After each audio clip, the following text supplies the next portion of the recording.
नमस्कार। आज हम डिस्कस करेंगे गिरिराज पत्रिका, जो कि हिमाचल प्रदेश की साप्ताहिक पत्रिका है। देखिए, गिरिराज पत्रिका हिमाचल प्रदेश की साप्ताहिक पत्रिका है और गिरिराज पत्रिका के जितने भी इंपॉर्टेंट करंट अफेयर बनते हैं और बाकी भी अदर सोर्सेज से जितने भी इंपॉर्टेंट करंट अफेयर बनते हैं, चाहे वो डेली न्यूज़पेपर से हो, कोई और सोर्सेज हो, वहाँ से जितने भी इंपॉर्टेंट हिमाचल के करंट अफेयर बनते हैं उन सबको जो है यहाँ पर हम डिस्कस करेंगे। आपको पता है, हमारा टारगेट है कि हिमाचल का हर एक करंट अफेयर कवर करना। तो चाहे कोई भी सोर्स हो, हमें जहाँ से भी इंपॉर्टेंट करंट अफेयर मिलता है, एग्जाम पॉइंट ऑफ व्यू से इंपॉर्टेंट है, उसको हम यहाँ पर जो है डिस्कस करते हैं।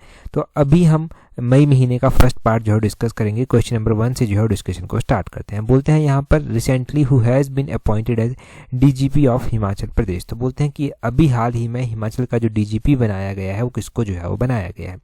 देखिए, हिमाचल प्रदेश के जो डायरेक्टर जनरल ऑफ पुलिस बनाए गए हैं वो किसको बनाया गया है? वो बनाया गया है, आपने ध्यान रखना है, डॉक्टर अतुल वर्मा को। अतुल वर्मा इनका नाम है, ऑप्शन सी जो है वो सही आंसर है। डॉक्टर अतुल वर्मा जो है वो इनका नाम है पूरा, ये आपने ध्यान रखना।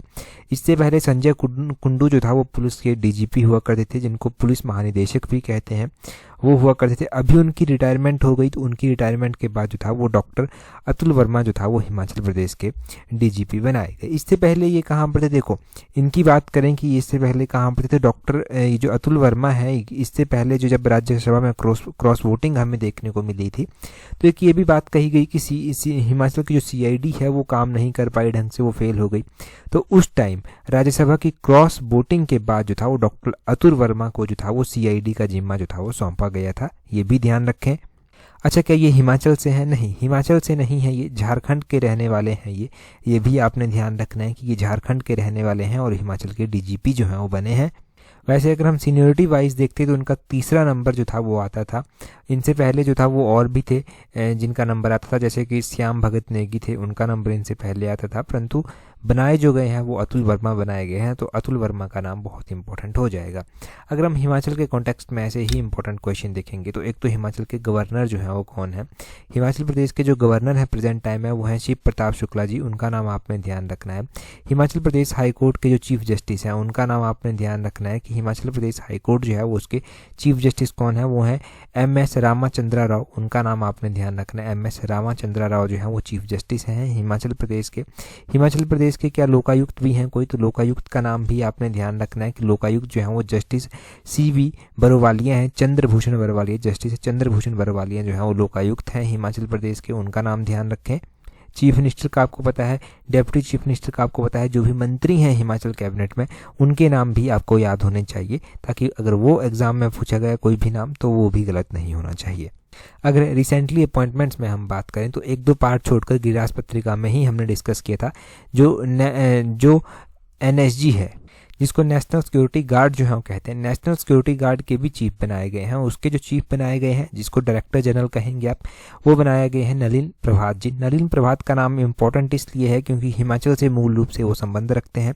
हिमाचल के डिस्ट्रिक्ट कुल्लू के मनाली के वो रहने वाले हैं, वो भी आपने ध्यान रखना है।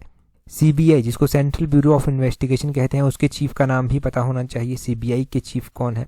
प्रवीण सूद जो है वो CBI के नए चीफ हैं और ये भी हिमाचल से संबंध रखते हैं। ये आपने ध्यान रखना है कि हिमाचल से ये संबंध रखते हैं और कांगड़ा के रहने वाले हैं, इनके बारे में भी ध्यान रखें। तो ये इंपॉर्टेंट पर्सनैलिटीज हिमाचल प्रदेश की इंपॉर्टेंट पोस्टों के ऊपर जो अभी प्रेजेंट टाइम में है उनके नाम आपको पता चल गए। ठीक है जी, अगला क्वेश्चन देखते हैं हमारे पास क्या पूछा गया है नेक्स्ट क्वेश्चन में देखें क्या बोलते हैं। नेक्स्ट क्वेश्चन में बोलते हैं recently Pipal Yatra fair celebrated in which of the following district of Himachal Pradesh. अभी बोलते हैं पीपल यात्रा फेस्टिवल जो है वो मनाया गया हिमाचल प्रदेश के कौन से जिले में मनाया गया? देखिए, हिमाचल प्रदेश के कुल्लू जिले में ये पीपल यात्रा फेस्टिवल अभी मनाया गया। ऑप्शन बी जो है वो सही आंसर है। कुल्लू में पीपल यात्रा का ये मेला मनाया गया और इसका जो अंतिम दिन था, उस दिन जो यहाँ पर प्रतिभागी थे, जो यहाँ पर जो था वो कुछ कॉन्टेस्ट हुए थे, तो यहाँ पर जो प्रतिभागी थे उनका क्या ध्यान रखना है? उन्होंने रैंप वॉक करके जो था वो लोगों को मतदान के प्रति जागरूक करने के लिए जो था लोगों को मतदान के प्रति जो था वो जागरूक किया, ये आपने ध्यान रखना है। अभी देखो, हिमाचल में इलेक्शन होंगे तो अलग अलग कैंपेन्स चलाए जा रहे हैं, अलग अलग इनिशिएटिव जो है सरकार के द्वारा लिए जा रहे हैं। ठीक है जी, तो अलग अलग इनिशिएटिव भी जो लिए जा रहे हैं ये इसलिए लिए जा रहे हैं ताकि वोटिंग की परसेंटेज जो है वो अच्छी हो और हिमाचल में लोगों को उनके अधिकारों के प्रति जो है जागरूक किया जा सके। इसी तरह का हमने मार्च महीने में भी एक इनिशिएटिव पढ़ा था, वो था मिशन 414। मिशन 414 हमने पढ़ा था, वो किससे संबंधित था? मिशन 414। मिशन 414 जो था ये भी इलेक्शन कमीशन से ही संबंधित था। इलेक्शन कमीशन ने हिमाचल में जो था वो इसको लॉन्च किया था और इसको जो था स्पेशल कैंपेन के रूप में जो था वो लॉन्च किया गया था, ताकि 414 जो पोलिंग स्टेशन ऐसे थे जिनमें जो था वो वोटिंग परसेंटेज हमें पहले लेस देन 60% देखने को मिली थी, अब वहाँ पर अच्छी वोटिंग परसेंटेज जो है वो लाई जाए, लोगों को अवेयर किया जाए, इसलिए जो था ये किया गया था। हिमाचल प्रदेश में 4 लोकसभा की सीटों के लिए भी इलेक्शन होने हैं, इसके अलावा 6 विधानसभा की सीटों के लिए भी जो है वो इलेक्शन होने हैं, वो भी आपने नोट करना है। अच्छा, अगर बात कुल्लू की जा रही है ना, और अगर हम प्रीवियस क्वेश्चन जो हमने पढ़े हैं उनको रिवाइज ना करें, ये कैसे हो सकता है? प्रीवियसली हमने क्या रिवाइज किया था? पिछले कल ही हमने मिशन एलाइड में रिवाइज किया था डुंगरी मेला। डुंगरी मेला जो है वो मई महीने में लगता है और ये कुल्लू में जो है वो लगता है, ये आपने ध्यान रखना है। बाकी कुल्लू का जो दशहरा है वो तो फेमस है ही है, वो तो आपको पता ही है। तो डुंगरी मेला भी साथ में हमने पिछले कल ही पढ़ा था डिस्ट्रिक्ट कुल्लू का, वो भी इंपॉर्टेंट है, उसको भी नोट करें। बाकी इलेक्शन कमीशन के द्वारा जो अलग अलग कैंपेन चलाए जा रहे हैं, या फिर मिशन 414 हो गया, या फिर पीपल यात्रा ये फेस्टिवल मनाया गया, यहाँ पर ये परफॉर्म किया गया, रैंप वॉक के थ्रू जो था वो लोगों को जानकारी दी गई, अवेयर करने के लिए थोड़ी कोशिश की गई, तो वो भी आपने ध्यान रखना है। अगला क्वेश्चन देखते हैं हमारे पास क्या पूछा गया है नेक्स्ट क्वेश्चन में पूछा गया है, बोलते हैं the first Asian river rafting championship took place in which of the following district of Himachal Pradesh. तो बोलते हैं कि पहली एशियाई नदी राफ्टिंग चैंपियनशिप हिमाचल प्रदेश के निम्नलिखित में से किस जिले में आयोजित हुई? ठीक है, बोलते हैं कि पहली जो एशियन रिवर राफ्टिंग चैंपियनशिप अभी आयोजित हुई वो कहाँ पर आयोजित हुई? वो शिमला में जो था वो आयोजित हुई। ऑप्शन बी सही आंसर है। ये क्वेश्चन मोस्ट इंपॉर्टेंट क्वेश्चन है, पहले शायद हमने रिवाइज नहीं किया है ये, वैसे ये मार्च महीने में हुई थी। हम डिटेल से जानेंगे, आपके कॉन्सेप्ट क्लियर हो जाएंगे। बोलते हैं फर्स्ट जो एशियन रिवर राफ्टिंग चैंपियनशिप हुई ये पहली थी और ये मार्च 4 से लेकर मार्च 9 2024 के बीच में हुई। सतलुज नदी का पानी है वहाँ पर की गई, सतलुज नदी में की गई। बसंतपुर जो सुन्नी है डिस्ट्रिक्ट शिमला में पड़ता है, वहाँ पर जो था ये की गई। ये इवेंट ऑर्गेनाइज किया गया था किसके द्वारा? जो department of tourism and civil aviation है उसके द्वारा, और साथ में कोलैब किया गया था वर्ल्ड राफ्टिंग फेडरेशन के द्वारा। वर्ल्ड राफ्टिंग फेडरेशन के साथ मिलकर जो था ये किया गया। अराउंड 20 नेशंस के द्वारा, 20 अलग अलग कंट्रीज़ के द्वारा जो था वो यहाँ पर पार्टिसिपेट किया गया, जैसे कि Nepal, Bhutan, Sri Lanka, Iran, Iraq, Tajikistan, Kazakhstan, Indonesia, इस तरह की कंट्रीज़ ने जो था वो यहाँ पर पार्टिसिपेट किया। 20 नेशंस बहुत सारे हैं, उनके द्वारा यहाँ पर पार्टिसिपेट किया। इंपॉर्टेंट वन हमने जान लिए, कब ये हुई? मार्च महीने में हुई। कौन सी नदी में हुई? सतलुज नदी में जो था वो हुई। बसंतपुर कहाँ पर पड़ता है? बसंतपुर जो है वो डिस्ट्रिक्ट शिमला के सुन्नी में पड़ता है, जहाँ पर ये इवेंट जो था वो अभी ऑर्गेनाइज किया गया।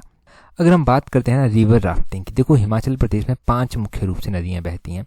अब रिवर राफ्टिंग का बहुत स्कोप यहाँ पर है। क्या फ़ायदा है? यहाँ से टूरिज़्म को जो है वो बढ़ावा मिलता है, लोगों को जो है वो रोज़गार यहाँ से मिलता है, और साथ में जब ये सब चीज़ें होंगी तो हिमाचल की इकॉनमी भी जो है वो ग्रो करेगी। ये बातें आपने ध्यान रखनी है। अगर आपको ध्यान हो, नोट्स अगर आपने अच्छे से बनाए हैं तो नवंबर दिसंबर के कुछ महीने में भी हमने इस तरह का क्वेश्चन पढ़ा था, तो उस टाइम भी ये एशियन रिवर राफ्टिंग चैंपियनशिप का हमने क्वेश्चन पढ़ा था कि एशियन रिवर राफ्टिंग चैंपियनशिप वो इनॉग्रेट की गई है, वो कहाँ पर की गई है, तो वो हमने नदौन उसका आंसर पढ़ा था, क्योंकि ये वही चैंपियनशिप है जो हम यहाँ पर पढ़ रहे हैं, सतलुज वाली, जो मार्च 4-9 2024 को जो था वो इनॉग्रेट की गई। परंतु उस टाइम क्या हुआ था, यही मैराथन थी वो चली हुई जो नदौन में जो था वो इसी को जो था वो वहाँ पर इनॉग्रेट किया गया था चीफ मिनिस्टर के द्वारा। परंतु अभी ये हुई कहाँ पर, वो आपने ध्यान रखना है। तो ये चर्चा में आया इस तरह से, नदौन में भी जो है वो, नदौन कौन सी नदी के किनारे स्थित है? ब्यास नदी के किनारे स्थित है। मुख्यमंत्री की कॉन्स्टिट्यूएंसी है तो वहाँ पर ज़्यादा फोकस किया गया होगा उस टाइम, परंतु अभी जो हुई वो अभी शिमला में हुई, वो आपने ध्यान रखना है, शिमला आंसर इसका।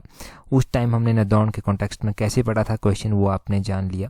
ठीक है जी, अगला क्वेश्चन देखिए क्या बोलते हैं डोडरा कवार falls in which of the following parliamentary constituency. देखो डोडरा कवार जो है डिस्ट्रिक्ट शिमला में जो है वो पड़ता है, ऑप्शन ए सही आंसर हो जाएगा। डिस्ट्रिक्ट शिमला पार्लियामेंट्री कॉन्स्टिट्यूएंसी में जो है ये पड़ता है। अब वैसे भी डोडरा कवार डिस्ट्रिक्ट शिमला में ही पड़ता है, और जो अगर हम बात करें लोकसभा के टर्म में, तो लोकसभा में भी जो 4 लोकसभाएं हैं उसमें से शिमला में ही ये पड़ता है। हिमाचल में 4 लोकसभाएं हैं जिसमें से एक शिमला है, एक मंडी है, एक हमीरपुर है, एक डिस्ट्रिक्ट कांगड़ा है। अभी इलेक्शन होंगे तो आपको पता होना चाहिए कि कौन सा क्षेत्र कहाँ पर पड़ता है। अगर हम शिमला की बात करेंगे, देखिए शिमला का जो है शिमला में जो है शिमला एक तो खुद आता है, शिमला के अलावा सोलन यहाँ पर जो है वो आता है। इसमें कुल 17 विधानसभा क्षेत्र जो है वो हिमाचल के आते हैं। अगर मंडी की हम बात करें तो इन टर्म ऑफ एरिया ये सबसे बड़ा है और इसमें जो है वो टोटल कितने आते हैं, इसमें भी टोटल 17 ही जो है वो विधानसभा क्षेत्र जो है वो आते हैं। 17 में आपने ध्यान रखना है कि जो चंबा है, चंबा का पांगी भरमौर जो है वो मंडी में ही जो है वो आता है और शिमला का रामपुर जो है वो भी मंडी में ही जो है वो आता है। अगर हम हमीरपुर की उसी तरह बात करते हैं तो हमीरपुर में कितने विधानसभा क्षेत्र आते हैं, हमीरपुर में भी 17 ही विधानसभा क्षेत्र जो हैं वो आते हैं। 17 विधानसभा क्षेत्र इसमें आते हैं। और अगर हम डिस्ट्रिक्ट कांगड़ा की बात करते हैं, डिस्ट्रिक्ट कांगड़ा विधानसभा क्षेत्र में कितने आते हैं, डिस्ट्रिक्ट कांगड़ा लोकसभा में कितने विधानसभा क्षेत्र आते हैं, इसमें भी 17 ही विधानसभा जो है वो आती हैं। ये आपने ध्यान रखना। टोटल 68 विधानसभा सीट्स जो है वो हिमाचल प्रदेश में है। तो इस तरह से डिस्ट्रीब्यूशन ये किया गया है। हर एक लोकसभा सीट जो है उसको 17 जो है वो दी गई हैं और इस तरह से जो है वो होता है। In term of area Mandi district जो है जो कि मंडी लोकसभा में आता है और मंडी लोकसभा जो कि हिमाचल की जो है वो सबसे बड़ी जो है वो in term of area Lok Sabha seat आती है। ये भी आप ध्यान रखें। अगर हम बात करते हैं कि हिमाचल में जो है वो 1952 में जब इलेक्शन हुए थे पहली बार, तो 1952 में कितनी लोकसभा सीट्स के लिए चुनाव हुए थे, तो 1952 में लोकसभा चुनाव हुए थे। 3 सदस्य लोकसभा जो था वो यहाँ पर हुआ करती है। तो 3 लोकसभा सीट्स के लिए जो था वो निर्वाचन हुआ था। कौन कौन सी हुआ करती थी, ये एक तो मंडी हुआ करती थी, मंडी के अलावा एक चंबा हुआ करती थी और एक महासू जो था वो हुआ करती थी। ये आपने ध्यान रखना है कि ये लोकसभा जो था वो 1952 में 3 ही होती थी और 3 ये कौन कौन सी होती थी वो भी आपको पता चला। और देखो पहली जो महिला बनी थी ना, पहली जो महिला लोकसभा सदस्य हिमाचल से बनी थी वो राजकुमारी अमृत कौर थी, वो आपने ध्यान रखना है। और ये पहली स्वास्थ्य मंत्री भी जो था वो भारत की बनी थी उस टाइम, ये भी पता होना चाहिए। ये सारे बेसिक क्वेश्चंस हैं। जब भी मिनिस्टर्स की बात होती है तो हिमाचल में जो हमीरपुर लोकसभा सीट है जहां से अनुराग ठाकुर जो है वो चुनकर आते हैं, तो अनुराग ठाकुर जो है वो मंत्री हैं, कैबिनेट मंत्री हैं और इनके पास जो है वो एक तो खेल मंत्रालय है, दूसरा इनके पास इंफॉर्मेशन एंड ब्रॉडकास्टिंग मंत्रालय जो है वो इनके पास दिया गया है। तो ये भी पता होना चाहिए। अगला क्वेश्चन देखिए, अगले क्वेश्चन में क्या बोलते हैं, नेक्स्ट क्वेश्चन में बोलते हैं what is the name of the official residence of president of India in Himachal Pradesh. तो बोलते हैं कि हिमाचल प्रदेश में जो प्रेसिडेंट का जो निवास है उसका क्या नाम है। अब देखो आपने ध्यान रखना है कि अभी राष्ट्रपति द्रौपदी मुर्मू के द्वारा जो था वो हिमाचल का दौरा किया गया, राष्ट्रपति के द्वारा हिमाचल का दौरा किया गया, तभी ये क्वेश्चन जो था वो चर्चा में आया, तभी ये क्वेश्चन जो था वो बना। तो राष्ट्रपति ने जो था वो यहाँ पर दौरा किया और वो रुकी कहाँ पर थी, तो राष्ट्रपति का हिमाचल में भी एक ऑफिशियल रेजिडेंस है जिसको द रिट्रीट नाम से जाना जाता है। ऑप्शन सी रिट्रीट जो है वो सही आंसर हो जाएगा। द रिट्रीट जो है ये प्रेसिडेंट के ऑफिशियल रेजिडेंस का जो है वो नाम है। और अभी प्रेसिडेंट जिनका नाम है द्रौपदी मुर्मू, वो जो था वो यहाँ आई थी, वो जो था वो यहाँ घूमी, उनके द्वारा तारा देवी मंदिर विजिट किया गया, संकट मोचन मंदिर विजिट किया गया। तारा देवी मंदिर में उनके द्वारा जो था वो जो लंगर वहाँ पर लगता है वो भी जो था वो खाया गया। तो ये सारी बातें जो था वो अभी चर्चा में आई थी, तो इसीलिए जो था ये सारा इम्पोर्टेंट बना यहाँ से कि प्रेसिडेंट हिमाचल में आई, प्रेसिडेंट का निवास स्थान जो है वो किस नाम से जाना जाता है, उसको द रिट्रीट नाम से जो है वो जाना जाता है। और हिमाचल में अगर हम इम्पोर्टेंट बिल्डिंग्स की बात करते हैं तो इम्पोर्टेंट बिल्डिंग में वाइसरेगल लॉज जो है ना, वाइसरेगल लॉज, उसका जिक्र होना ज़रूरी है क्योंकि इसको पहले राष्ट्रपति निवास जो था वो कहते थे। 1960 तक 1960 तक जो था वो इसको राष्ट्रपति निवास जो था वो कहा जाता था, वाइसरेगल लॉज को, ये आपने ध्यान रखना है।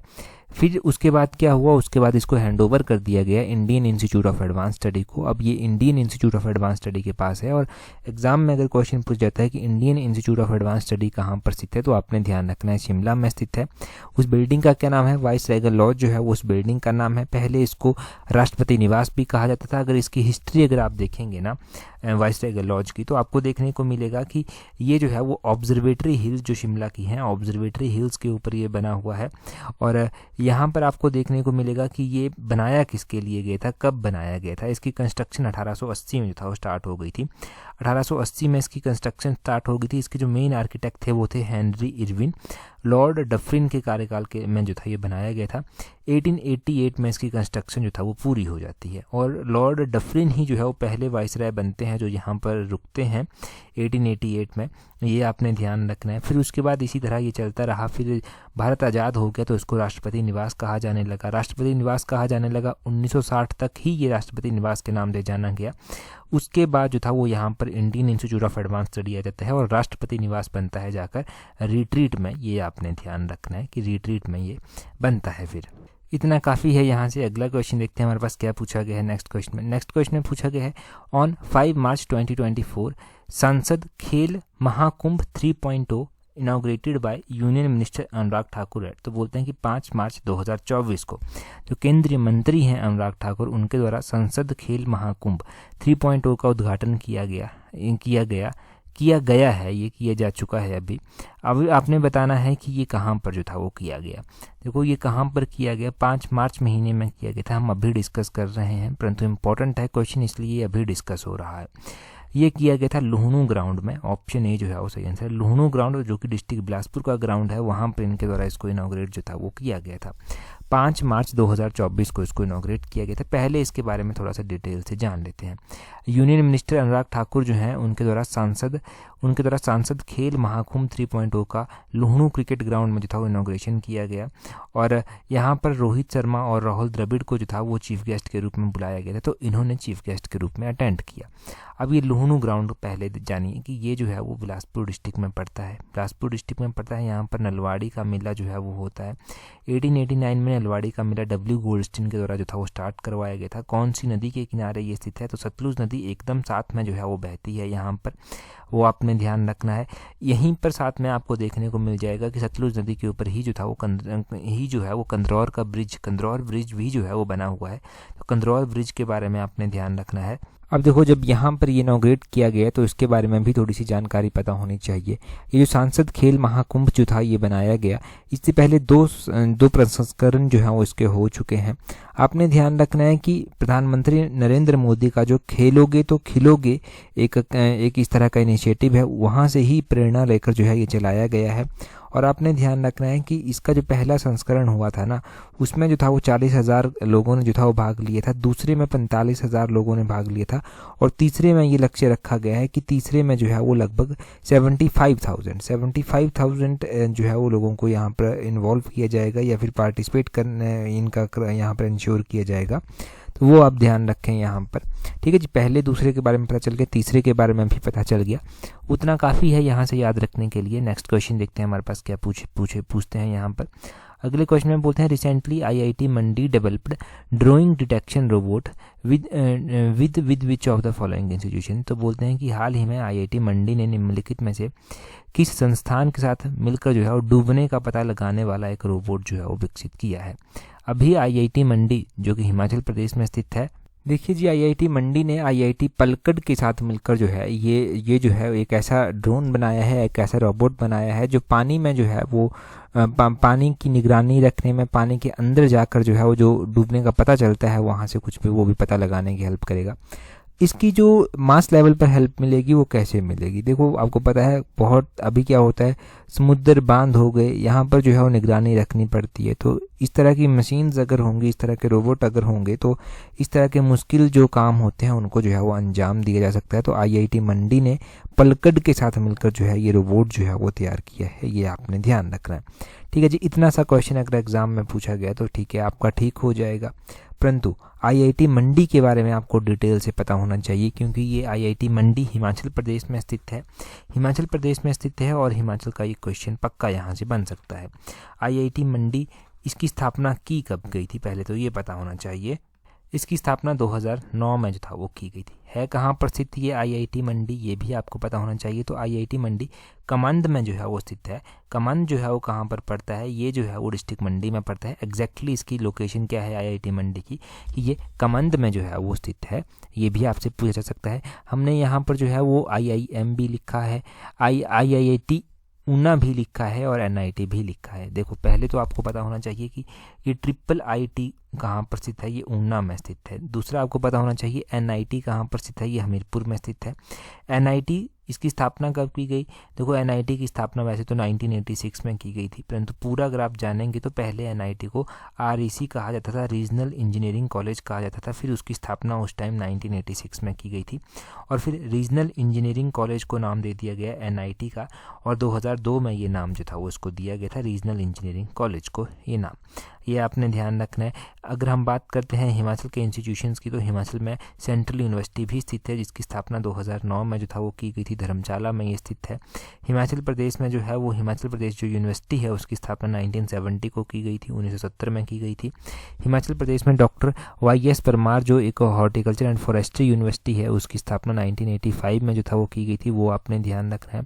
हिमाचल प्रदेश में जो कृषि विश्वविद्यालय है उसके बारे में ध्यान रखना है, 1978 में उसकी स्थापना की गई थी।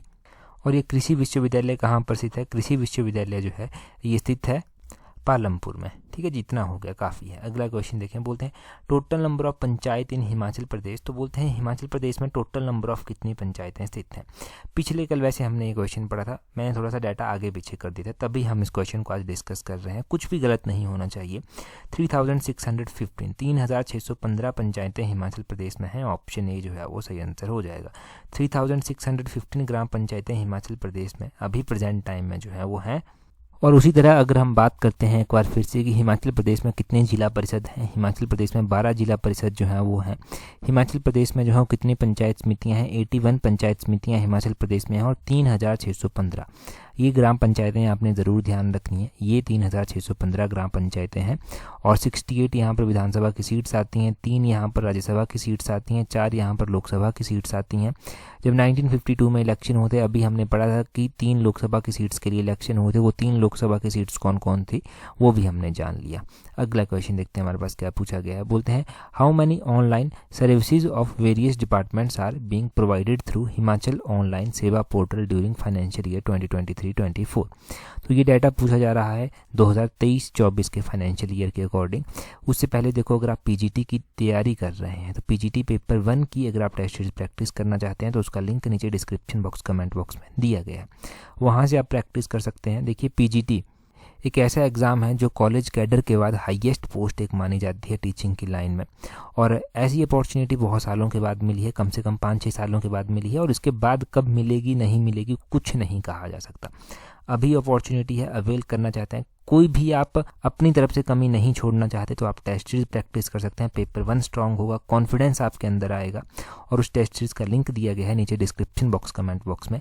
और टेस्ट सीरीज के बाद टेस्ट सीरीज का ग्रुप जरूर ज्वाइन कर लेना। अभी हमने कल ही जो है वो एक हिंदी इंग्लिश का सेपरेट, मतलब हिंदी और इंग्लिश का जो ग्रामर आता है उसकी एक अलग से टेस्ट सीरीज डाली है ताकि आपकी हेल्प हो सके। वो हिंदी इंग्लिश का आप टेस्ट सीरीज ग्रुप पर देख लेना, यहाँ पर हमने डाला हुआ है। अभी हम बात करते हैं इस क्वेश्चन की कि फाइनेंशियल ईयर 2023-24 में हिमाचल ऑनलाइन सेवा पोर्टल के माध्यम से कितनी सर्विसेज जो हैं वो प्रदान की जा रही हैं। 217 सर्विसेज जो हैं वो प्रदान की जा रही हैं। ऑप्शन बी जो है वो सही आंसर हो जाएगा। थोड़ा सा डिटेल से जानेंगे, कॉन्सेप्ट क्लियर हो जाएंगे। देखो हिमाचल प्रदेश में जो है वो गवर्नमेंट ऑफिसेज जो हैं, आपको पता है उनका स्तर डे बाय डे गिर रहा है फैसिलिटीज़ के मामले में। तो सिटीजन्स को कोई दिक्कत ना हो तो इस तरह से एक पोर्टल जो है वो बनाया गया और हिमाचल ऑनलाइन सेवा पोर्टल उसको जो था वो नाम दिया गया। इसमें अगर हम बात करें फाइनेंशियल ईयर 2023-24 में, इसमें कुछ एक नई सर्विसेज पहले ऐड की गई, 104 सर्विसेज जो था वो ऐड की गई, और ऑनलाइन सेवा पोर्टल जो इसमें ऑनलाइन डिलीवरी दी जाती है। अब टोटल सर्विसेज कितनी हो गई? 217 ऑनलाइन सर्विसेज जो हैं वो यहाँ पर हो गई। अलग अलग डिपार्टमेंट्स की ये सर्विसेज हैं, जैसे कि इसमें जो है वो revenue, women child and development आ गया, पंचायती राज आ गया, रूरल डेवलपमेंट, अर्बन डेवलपमेंट आ गया। इस तरह के डिपार्टमेंट में जो है वो इसमें है जिनकी ऑनलाइन सर्विसेज जो हैं वो इस पोर्टल के थ्रू जो है वो दी जाती हैं।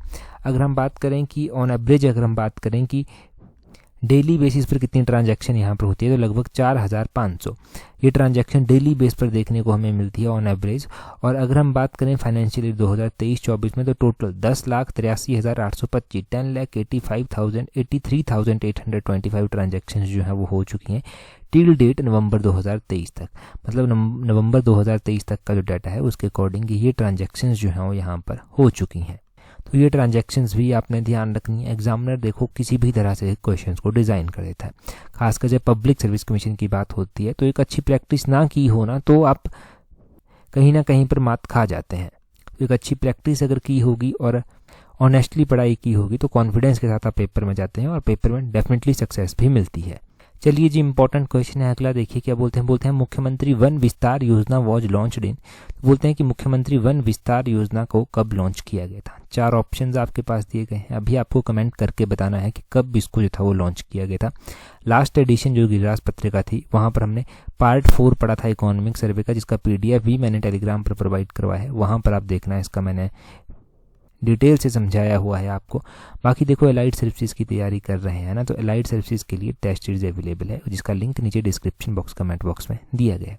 एलाइड का एग्ज़ाम एक ऐसा एग्ज़ाम है जिसमें अगर आप ऑनेस्टली तैयारी करते हैं ना तो जॉब आपके हाथ से कहीं नहीं जाती। इसमें आपको एलाइड की प्रॉपर एक सर्विसेज का मौका तो मिलता ही मिलता है, बाकी हिमाचल के जो एग्ज़ाम होते हैं उनकी तैयारी भी आप बहुत अच्छे से कर पाते हैं।